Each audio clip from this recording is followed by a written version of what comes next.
So in this Apple Pages tutorial video, I'll be showing you guys how to add the date and time automatically on the iPhone Pages application. So once Pages is opened up, just go ahead and select where you want to add the date and time. So if you just wanted to add it right here at the top, press on the text. On this middle bar, go to the right hand side, press on the plus icon, and where it says Insert, scroll down to the bottom to where it says Date and Time, and then select it. So as you can tell, when I'm recording this video, it is Thursday, May 21st, 2026, and it populates the date just like that. If you want to do this maybe in a footer, we can go ahead here, do the exact same thing. We're going to insert a footnote right here.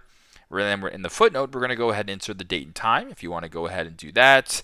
That's another way you guys can add it as well. So pretty simple, super straightforward. That's how to add the date and time to your page on the Pages iPhone application. Thanks again for watching, and I hope this video helps.